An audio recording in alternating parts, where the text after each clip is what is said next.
Right then, welcome to another edition to the TearofGrace series where I bitch and moan about something or other. Today the vague focus is the games industry and such, and the main question being, do certain things deserve sequels? Hey, look what I'm playing, that'd be the thing I'd be questioning. Now, even though I enjoy Watchdogs 2, remember Watchdogs 1? Remember the overhyped D3 bullshit that just didn't deliver on a goddamn thing that it promised? Well, maybe a couple of things here and there. I mean, you were a hacker, it delivered on that, but the hacking really wasn't all too intuitive in the sense of it making you feel like a hacker. It mostly made you feel just like a guy pressing buttons. I know that sounds stupid, because, the hacking wasn't really all that hands-on, so to speak. The hacking was just basically pressing X and watching what happened. I'd argue the hacking minigame in Deus Ex felt more like hacking, but that's not even what I'm arguing. Point is, Watchdogs 1 wasn't all that good, really, at all. It was just very all over the place. Really, like, the buildings looked like cardboard boxes, for one thing. Unfortunately, it was nowhere near as pretty as it was made out to be, even in its prettier moments. Like, it just didn't deliver on so many different ways, the story being a major one. I mean, I don't want to focus too much on the story because who really gives a shit, because that was the problem with that game. Holy shit, that is so loud. But the main story was following a guy who got a member of his family killed for being a hacker, and then he continued to be a hacker, didn't care, and then got more of his family in danger and maybe killed. I didn't complete it, I don't care to. Point is, that game was horribly flawed in many ways, and yet here we are with a sequel. Why is that? The answer's obvious. It's a Ubisoft game, and they are stubborn as dicks and will do whatever the hell they want, even if the first thing flopped. They will continue with it. They want it to be a franchise, so it will be one. Win, lose, or draw. It doesn't matter, they were going to make another one. What the hell? There's doors flying off everywhere. So, there's the obvious reason of why it did get a sequel, but did it deserve one?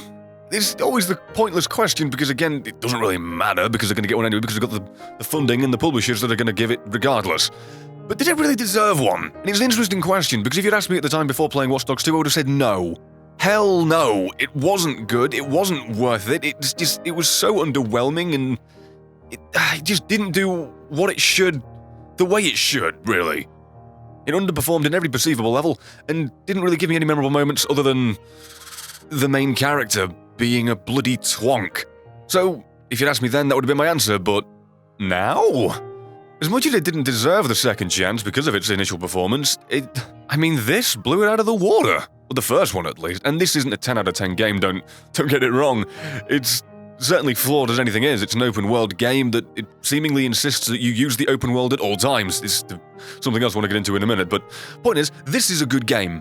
And having played Watch Dogs 2, I would say yes, the first one did deserve a sequel just for it to be done justice. Because this pretty much assessed everything that was wrong with the first one, built on it and improved it, and fixed it, and, well, maybe not every single thing, but most things, in my opinion. I found myself really enjoying it, even though I honestly don't really think this game's for me. I still find myself enjoying it. It's got a lot of elements that are fun, like the silly little Uber driver side mission thing that's just charming sometimes, assuming you use the storyline missions and not just the generic go here in a set amount of time with no dialogue thing, which is fine because it's a good way of making money in the game, but it's just nowhere near as good.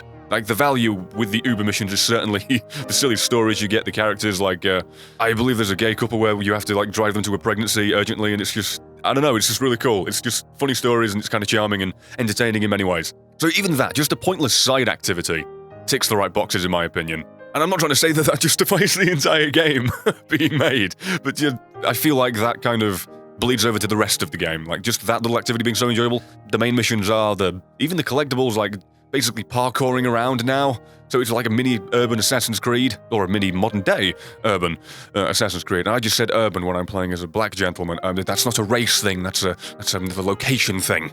Don't start putting words in my mouth, damn it. But yeah, before I start speaking in circles, worth it. It was worth the sequel, but the problem is, it got a sequel solely because, as said, it had a publisher, and it got it because it was guaranteed one, pretty much. But there are other games that deserve them and never get them. And maybe not even deserve them, but just deserve them arguably more. Something just flew off that police car, by the way. What the fuck was that? But an example of a game that did deserve a sequel, and this is not an example, but it deserved one, got one, and yet still got fucked over because of it. Titanfall.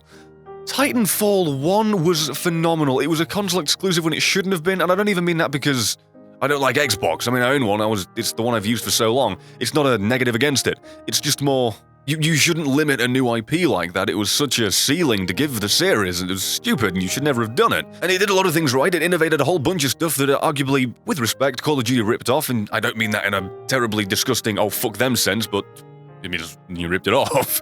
It's fine to draw inspiration from other things, but the majority of the gameplay of, I believe, Advanced Warfare it felt like it was derived mostly from Titanfall. Titanfall really changed the game for a lot of people in terms of first-person shooters lately. And Titanfall, as I said, did get a sequel. Problem is, despite the fact that it was no longer just on one platform, despite the fact that it wasn't as limited as it originally was, it had more Titans, it had more guns, it pretty much, as said, same with Watchdogs 1 to 2, fixed all the... As sequels should be expected to do, by the way. Took all the things, took all the criticism, fixed the problems, and improved upon pretty much everything, and added some extra things as well. However, EA, for some unknown fucking reason, decided to release it in between Battlefield 1 and Call of Duty with the next one. I've forgotten what it is, Black Ops 3, I think, maybe not, fuck knows, can't remember, can't keep up with it. They decided to do that to it. And I can't understand why, because Battlefield 1 is their game and Titanfall 2 is their game. Why release a game like that? Two games of yours that are pretty similar. I mean, I know you can argue to death that, well, yes, they are both FPSs, but they are drastically different. Thing is, speaking for myself at least, you know, if you want an FPS, you want to invest in one and one only. Like the way FPSs are these days, you got to sink so many hours into it to a lot of the good stuff. Why the fuck would you bother playing more than one at once? So you're going to pick one and you're going to stick to it, and that's it. And that's what a lot of people did. And so Titanfall got overlooked. Because Battlefield and Call of Duty, believe it or not, are more fucking established, so more people bought that than the new thing. Because, again, although Titanfall is a sequel, a lot of people never experienced it because it was on Xbox and there's these other consoles and platforms that exist that were neglected. So it was just... So, on one hand, you've got the example of a game that didn't deserve a sequel, that got one and succeeded. You've got an example of a game that did deserve a sequel, and didn't fucking succeed despite getting one, because it was shoehorned between two bloody killer games. And then there's the countless other examples of games that arguably do deserve sequels, and not like modern-day examples, because, with respect, there aren't really a whole lot of new IPs that are unique and innovative enough to just exist at all, seemingly. Never mind actually, be all those things and fail to still deserve one. I mean, one thing that comes to mind, at least if you're talking about the concept as opposed to the game that we were given, would have been Brink. Anybody remember that game? Probably not. I imagine the only notoriety it ever received was it became the game that the creatures mocked for God knows how long because they always streamed under it when they were doing their creature talks. So it's just... Bad example, random off the top of my head. But again... That's a bad example. The better example of games that do deserve sequels but never bloody goddamn get them would be just things from the past, to be given a resurgence, another chance. And I know that sounds stupid because, I mean, you don't want an oversaturation of certain things, and the reason we've moved on from that is because there was an oversaturation. The example would be stuff like platformers like Crash Bandicoot, Spyro, and, games like that. They were the popular thing for so long that eventually something else came along and overthrew it. Problem is, it kind of just got thrown to the wayside, and we haven't really seen anything of Spyro, apart from his little cutesy face in Skylanders, and that's barely a game, and there's Crash Bandicoot, which is recently now being confirmed to be remade, remastered, and re-released to the public to be enjoyed. And that was my go-to example for so long of a game that should have been given a sequel and been given another chance of being exposed to a new audience. So, even though now it is being given a sequel, I'm going to use that as my example. Like, for so long, that was never brought back. It was just a relic. It was something we looked on fondly. We remembered with a smile. And for those that didn't know about it, well, you just didn't fucking know about it. You probably heard about it in YouTube videos from people like from Cadigarus and others. Videos that should happen to bring up nostalgic titles from the past. Point is, like a dozen shooters and a dozen open world action, adventure, whatever even that even means as a bloody game genre, it's so open and vague. They're all getting sequels, but things that are actually somewhat unique in the grand scheme of things in today's palette of available games, just ignored and neglected, forgotten and seemingly abandoned. I just ran someone over. How did I run someone over? Oh, he fell out of the van. Oh, that's a shame. Anyway, what the dick was I saying? Oh yeah, it's just those examples. It's such a weird broad spectrum of things that just always work out for the worst somehow. Well, I guess Watchdogs wouldn't have worked out for the worst. It's a good game, but still, it's just a shame that the game that really didn't deserve a second chance got one just because, fuck it, it's Ubisoft. It's just gonna happen. But anyway, to get off of that point, seeing as I think I've covered that as much as I can without just speaking in circles and just coming up with different examples for the fucking sake of it. There's another thing that bothers me specifically about Watchdogs, and it's not even unique to it. It's the problem with most open world games. The problem with a lot of games in general, even Sonic Unleashed suffers from this, and I don't know why. Like, if you have an open world-esque game, even a little bit, the game feels the need to just make you use it at all times. They assume that while the open world setting is a selling point for a lot of people, myself included, I do like it, but they seem to think because of that, they can never turn it off at any point. Like, when I want to play the story, I want to go from Mission 1 to Mission 2 to Mission 3. I don't want to have this pointless open expanse to traverse in between each mission that just breaks up the fun. And that's something this game does, and even with the ability to fast travel somewhat close by to the mission areas, it's just more loading times and more wasted time in between the actual game. And I'll never understand why so many games go out of the way to seemingly make their games that way. I should have said the game developers make their games that way if I was going to use it that way, but oh well, broken English is my forte apparently. Like the Sonic Unleashed example. I haven't played the original thing, because it was such a weird game. Like, it got re-released on... It originally came out on PS2 and Wii, I believe, and then came out on Xbox 360 and PS3. I believe that was a combination. Might have got that mixed up. But either way, there was two versions of it. It wasn't even named differently. They were both called Sonic Unleashed with the same goddamn game cover. There was no advertisement of it being different, but it was. And in the second one, I don't even want to call it Hub World. I don't even know what to describe it as. Like, instead of just going from level to level and picking it, or at least having a world map where you pick the levels from that, you pick the world map, you can go to a town square, talk to people. That doesn't really add anything to the game. Sometimes it's funny and charming, though, to be fair to it, but overall, it really isn't necessary. And then you go to a actual playable level selector, and then you get to the levels, and it's like... It's so convoluted and confusing, and I know that's a bad example because that's like, it came out so long ago, but it does serve as a pretty good example as to how developers seemingly just want to make their games more complex for the sake of it. Like, all I want to do in any game, mostly Sonic Unleashed, is just go from level to level. I want to go from level 1 to 2 to 3 to 4 to 5 to 6 to 7 to 8. I don't want some weird fluff go-between in the middle of all of that. Like, I'm fine with the cutscene, I'm fine with, bloody hell, what's the word? There you go, exposition. I don't know, I forget that word. I don't mind exposition, I don't mind shit like that. I don't mind you taking time away from the actual gameplay to establish a story element, or even if it's just not even well done, because that's what I play Sonic games for. That's why it's a bad example. I kind of play them because they're bad, so it's weird to complain when they're bad. But games like that feel the need to just put fluff in between the actual meat of the game, the reason you're playing, and games like this that do the exact same thing, that just expects you to walk, or drive, or fly, or whatever, to each mission over and over again when all you want to do is do the missions? That is silly. I'm in no way saying you should remove the option, the availability to do that, but I do believe that, as again, because more options, there's never anything wrong with more options. You can just choose not to use them if you don't like them. It should just be an option that you can just toggle on and off whenever the hell you please. It's just basically a skip the bullshit. Like, I've used that term before with, like, different things.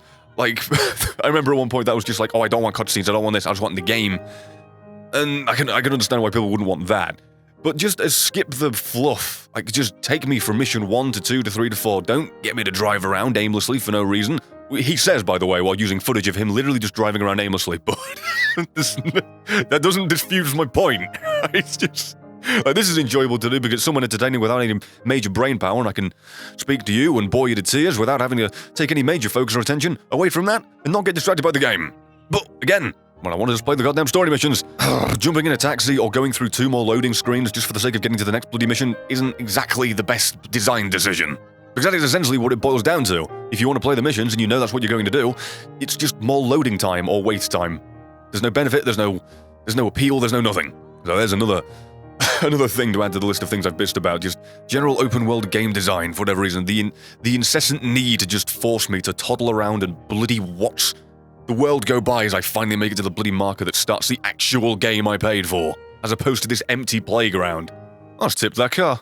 Oh, I'm so sorry. I didn't even mean to do that. Trying to get rid of the police, end up killing a civilian. Alas, the life of a watchdog, who gives a fuck? But anyway, I didn't want to make this entirely about watchdogs, but I kinda did there. And for all the shit I am giving this game, I like it. I wouldn't have these complaints if I hadn't played it long enough to actually find the reasons to complain.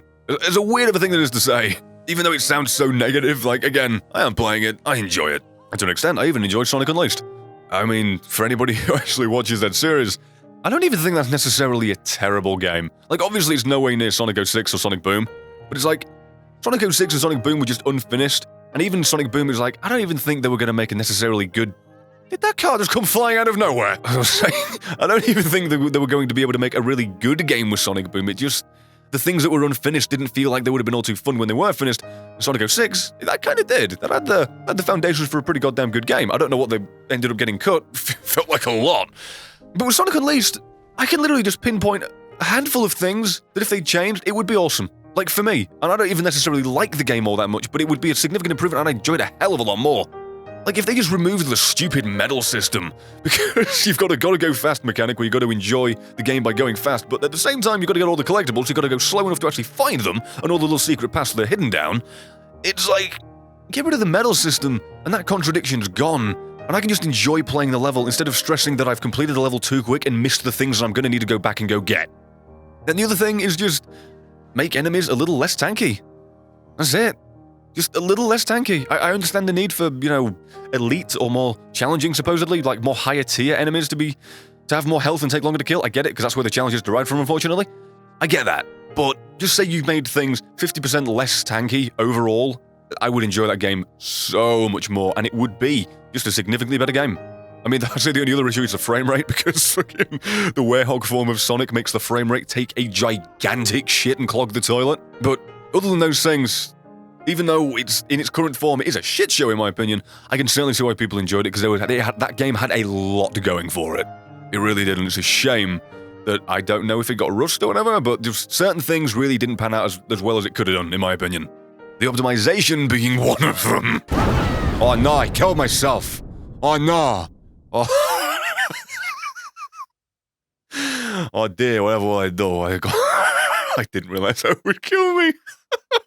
Shit. Oh well. But anyway, I didn't mean to go on all those tangents and end up here in the middle of nowhere of talking points. As I said when I opened it up, it was meant to be a vague overall thing about the games industry.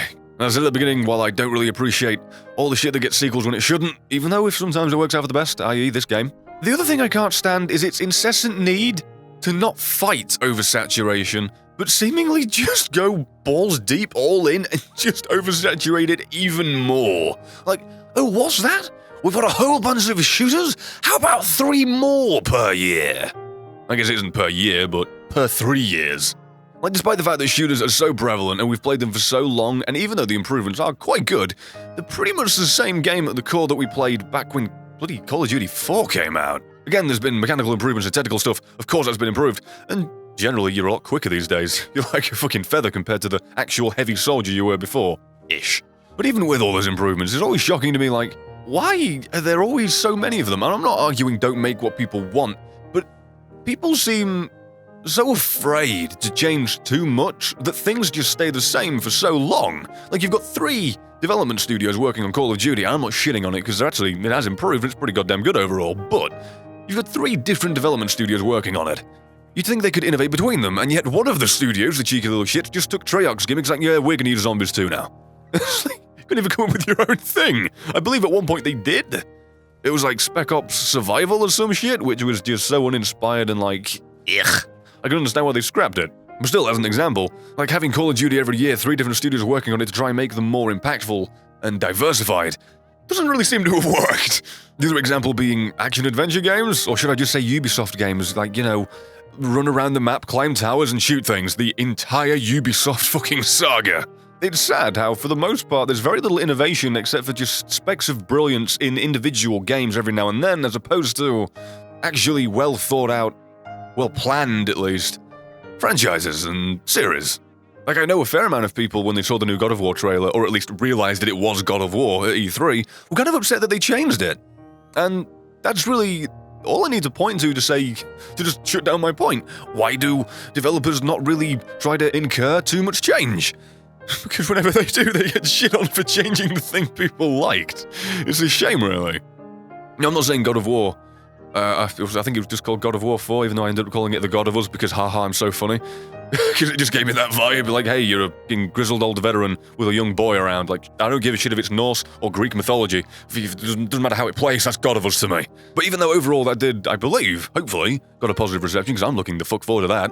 It's always a shame how change is always just met with such a resistance, regardless of the quality of the thing that you've actually changed. It doesn't matter if it's better than the original, it ain't what it was before, so we're gonna bitch about it.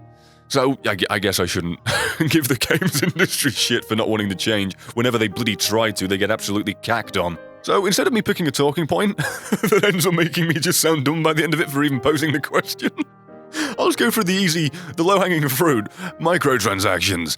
Because let me sell you on my perspective of it. Obviously, I have a job that's very fucking fulfilling creatively and actually pays pretty well, so I'm not trying to be arrogant, but just as transparent as I can be. I can afford it when games cost more, and microtransactions aren't really the worst in terms of a financial thing for me. It really comes down to what I'm okay paying for. Like the setup, as I said years ago, I was doing a games course, games design course, BTEC, and then I did a degree before dropping out 3 months in and costing myself an entire year of tuition. Lol, great decision. Well, it was because I'm here, but still, financially, that was bad timing. But still, back in 2010, 11, I was kind of okay with games costing more. The core games, they do now cost more, so it's not as if I'm arguing that from a point that it never did.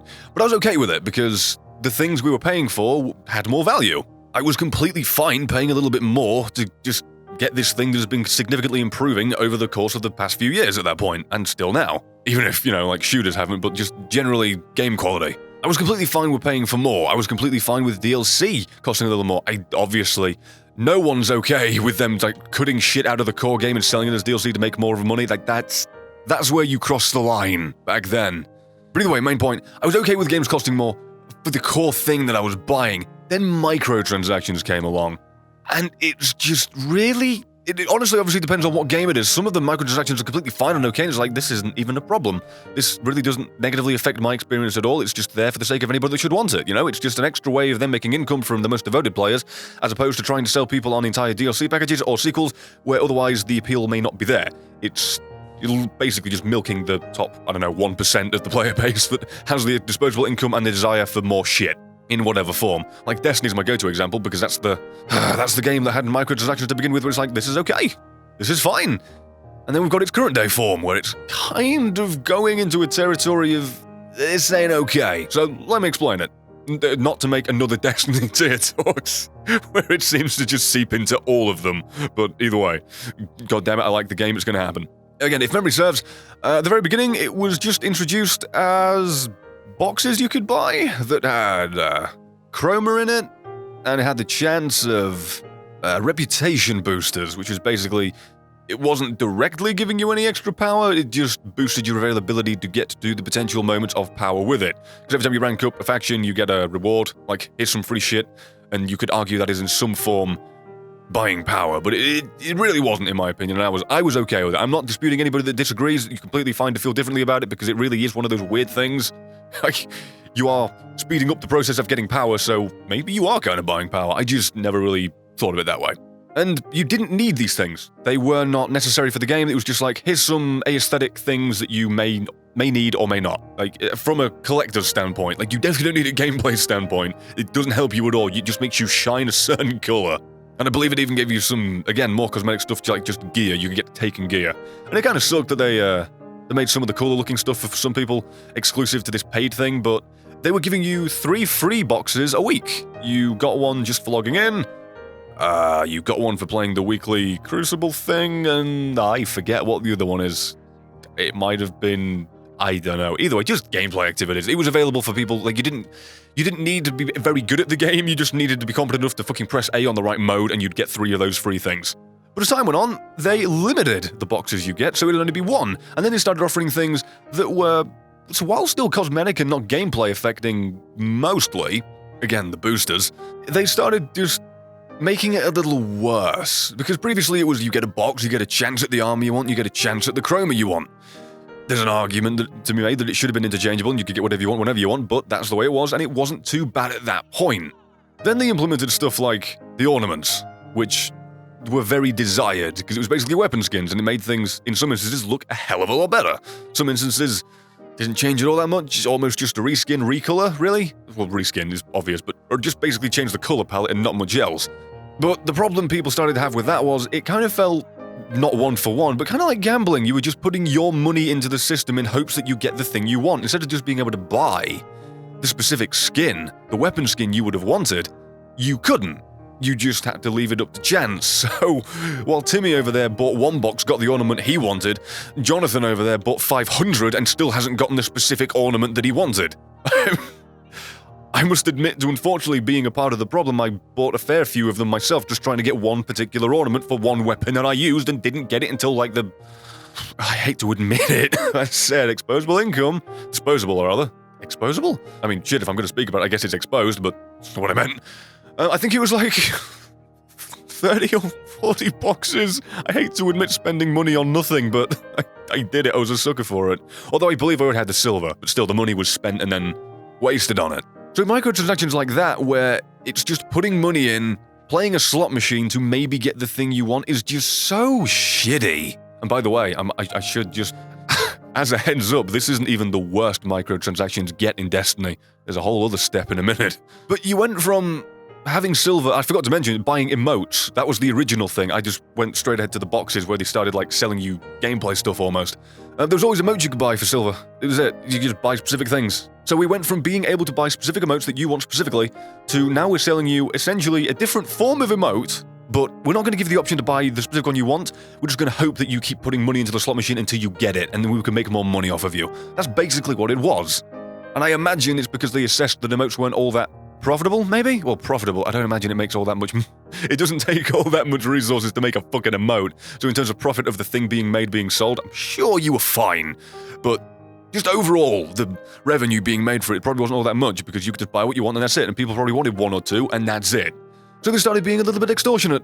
Arguably extortionate? Manipulative. They wanted to try and control player behavior and just make you put more money into this thing because they're not going to allow you to actually get the specific thing you want instead of making you buy 500 boxes in the hopes of finally getting it. And it only got worse from there, might I add, because while ornaments already did that, or ornaments were already like that, I should say, they did it even more in one of the supposed free events that adds more incentive to play. And it kind of did. It was Festival of the Lost. It was just basically a bunch of masks. It's not an amazing event. I'm not even giving it shit. It's just nothing to toot your horn about. It's just an extra thing to do for Halloween, and it's just silly and throwaway. It's charming. It's more charming from personality universe standpoint than it is gameplay. Because there's nothing extra to do. It's just here's an extra layer of progression and currency, really, for a month. No, for 2 weeks, sorry. And that's it. But at one point, you used to be able to get any of the masks in rare form. And if you got enough of them, you could scrap them and get a... I forgot what it was called, but there was a material, and you could use that material to upgrade it to Legendary, so you kept it permanently, because the rare masks you couldn't keep.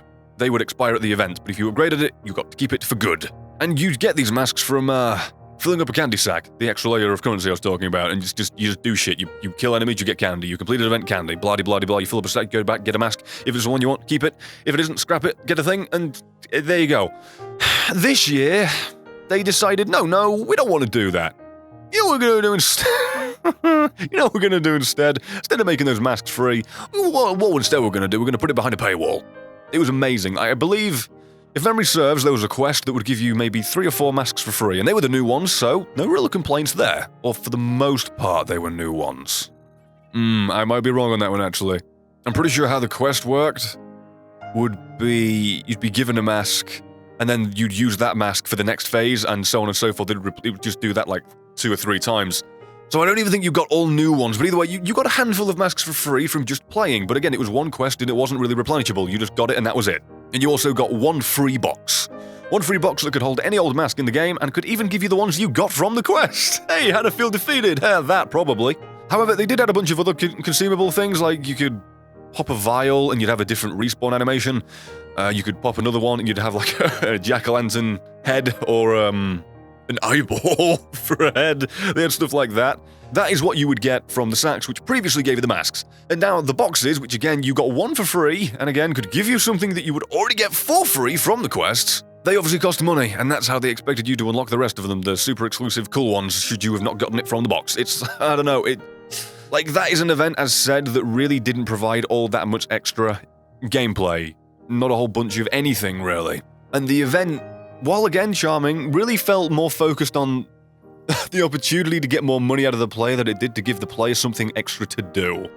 I don't know, maybe it's just I'm a negative Nancy. Like, I'm not usually all too critical or harsh on the game with microtransactions. I'm usually okay with them, but that was just, it felt so, I don't even want to say manipulative, just unnecessary, really. Because in the previous years of the exact same event, as said, you had other things, you had these things you're now paying for, they were available for free. Which is a funny thing, because I played it the previous year, so I already had, like, 80%, 70% of the masks, I guess? I can't remember the specifics of how many extra new ones they added, but I already had them all because I had them stored, so they were in the kiosk for me. So it was like, there's even less for me to do, and I know that's not a fair example because I've been playing for so long, like of course there's less for me to do because I've already done the event, but that's why it kind of felt a little bit more exploitive, maybe. As said, it just felt like the event was another opportunity to drain cash from the players as opposed to give the players something else to do. Damn shame. So as an example of how microtransactions could go wrong, it's that. It got introduced in a way that was relatively harmless, relatively fine, nothing terrible. It was just there for those who wanted it. You could get emotes, you could do a little silly dance. You didn't need those for anything other than looking silly or maybe cool. And then it progressed into more cosmetic stuff, some gameplay-altering stuff. Again, they haven't really sold the power at any point except for those boosters, which you can now buy individually, but you can earn them in-game for free still, so there's no real major problem with that one, in my opinion. But instead of taking the path of selling power, they just started limiting the availability of the cool shit in the free events and expected you to pay for, like, the more elusive and exclusive cool gear and loot, which is a bit of a fucking silly move in a game all about collecting cool, elusive, exclusive loot, you know? You already bought the game for that concept, and now you've got to fucking pay to actually participate in the potential of getting the thing you wanted. I don't know, like, Destiny is the perfect example of microtransactions just not being a slippery slope necessarily. Because that's always the argument of they're going to start selling you, like, full armor sets, they're like max light gear, and you can get power by buying this. You don't need to play the game, just put in $50, get a level skip.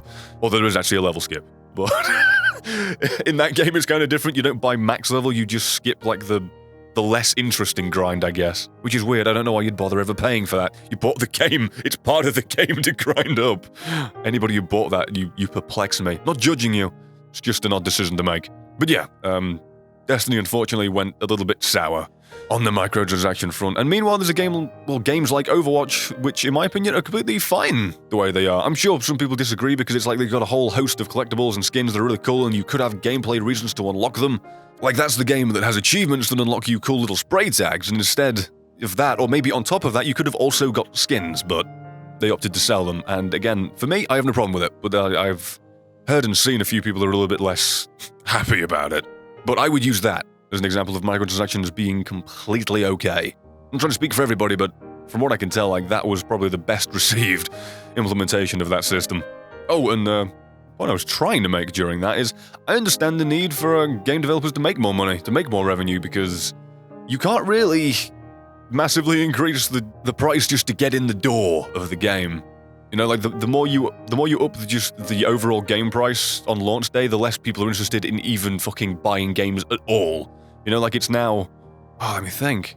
Like, I remember when games were $60 and £40, and now there's usually 3 or 4 versions of games coming out these days that you can buy, so you're even less likely to buy the lower priced one or the lowest priced one, and even then, now, the lowest priced game is typically £50 instead of 40 over here. And it's like, I'm not trying to massively complain about that, that's terrible, because I said I am in a fortunate position where that doesn't negatively affect me too much, but it's like, gosh darn, you've got like 3 different versions, one for 50, one for 60, and one for freaking like 90 sometimes. Good grief. It feels less like you're buying a thing to play on your off time and more like an investment of your future of, I really need to play a bunch of this to really feel like this purchase is worthwhile. So I can understand why they obviously don't want to up the price for games at the door, so to speak, any more than they already have, so microtransactions are unfortunately the only way for them to actually get any extra revenue. Problem is, a lot of games don't do it with a whole lot of grace. The most recent Call of Duty, I believe, is a very big culprit of that one, very big offender. Like, you can just outright buy explicitly better guns from it, and there's no other way of getting them, apparently. I believe it's the last one I played. I don't know the name. It sounds so stupid, like I'm out of the loop of what Call of Duty name it is now, but I really am. But I remember playing one, and it was fun. It was a good game. It really was. Like, it's significantly improved from what it once was. Well, significantly make it sound like it's innovated from Call of Duty 4, but at the same time, they're re-releasing the fucking thing. But, either way, point is, I enjoyed it. And then I saw the microtransactions, it was like, oh, you can just get better guns from this. Really? This is okay? This is what we're doing now? You can buy a gun with like 10% extra damage or whatever. I'm not sure if it's explicitly that, but you can buy things like that now? Oh, awesome. Man, I can't wait to go online again and get killed by guns that were just better than mine. God, I have enough of a problem with that with Destiny. Don't want to get into that right now, because it's just basically, I just wish Destiny's PvP were more like Halo than Destiny's. That's it, it's preference. So the idea of going in with something that is supposedly the same gun, but is just better because one, it looks cooler, and two, it was bought online, so it does more damage or has more ammo or a higher impact or fire rates, like, that is not okay. Gosh dang. Like, you just released a freaking edition of this game that's like £90 that comes with a re-release of an old game that's still available on bloody PC, even if it's modded to cock. Fucking funniest thing is, they didn't even fully remaster that goddamn game. It doesn't even have all the maps. You cheeky cunts. 90 fucking pounds for a new game and a re-release or a remaster, so to speak, and it's like, you didn't even give me the full fucking game. How dare you? Oh, and I just realised, I find it funny I opened up with the whole, which games deserve sequels, and Call of Duty didn't even come into the equation. What is wrong with me? To address it, obviously it's made money, so they're going to keep making it, and that's it. So that's why I get a sequel, but I can't believe I didn't even bring that up as a joke. How did that slip my mind? But again, I can't get over the fact that £90 for a new game and an old one, and it's like the old one isn't even the entire old one. How dare you? Like, you could buy the Master Chief Collection like four? Yeah, it was four re-released remastered, well, not fully remastered, 2 of them were fully remastered, but 4 re-released games for like the price of 1. Like, I got everything with that. Single player, all the maps, could play it online. Like, goddamn. Activision, wake the fuck up. What are you doing? But, yeah, I think I've covered pretty much enough talking points and didn't ramble too much and aimlessly just wander my words in between 2 points without going anywhere. You know, I like to think that I roughly argued the point for games that shouldn't get sequels that still do, and games that really deserve them and still haven't, or are now thankfully getting them. Can't wait for Crash Bandicoot to be remastered, otherwise known in my heart as Crash Rebashed, because I'm so fucking funny. But I can't wait for that, and it's nice to be proven wrong with, I said, games like this, Watchdogs 2, where it's like, it was worth a sequel. Even if the first one was an absolute abhorrent shit show, this one delivered and made up for it on its own, really. And then there's poor Titanfall 2. Poor Titanfall 2. Such a fucking good game. It had one ad at the Game Awards show, and Battlefield had like 7 or 8. EA's still not learning from their fucking mistakes. Like, gosh darn, throw the dog a bone, please. So yeah, covered that. Covered the whole open world games really need to just give you a skip the bullshit button and let me play the fucking mission instead of just fannying about between things, i.e. what I would be doing in this game. And yeah, microtransactions, absolute shit show that really I'm not terribly against, but more often than not are really not done all that well. So yeah, I've rambled on for what I believe to be enough. Hope you enjoyed this shit. If you're still listening, you can follow me on Twitter and all that jizzle jazz because, well, I don't know, I'm asking you to, you don't have to, but, you know, it's me. Should the sub boxes fail you, you will see videos there, guaranteed. Unless, you know, Twitter starts breaking, but, you know, thankfully that's probably the one thing that hasn't. Facebook's gone the way of the shitter, but Twitter is still going strong, which means it's the next one to go down the shitter. Yeah, you can't wait to have literally no reliable source of way of informing my audience. Can't wait. But anyway, yeah, you follow me on that, and I hope you enjoy this, and for the 3 people that are still watching this, I sincerely appreciate it. Yeah, fuck it, if you've got any suggestions for what you may want me to talk about in the future, go for it. I'm all for it. Mostly this just comes up to what I'm feeling like talking about on the day. Yeah, also, hope again the 3 people watching appreciate the fact there's gameplay for this one. Figured I'd stop being such a lazy boss and just have a JPEG for a video. Seems a bit fucking silly, really, doesn't it? It's a video form. If you're going to use audio, put it on bloody SoundCloud or something. Anyway, I said I was shutting up. I'll be shutting up. Thanks for watching. Love you lots.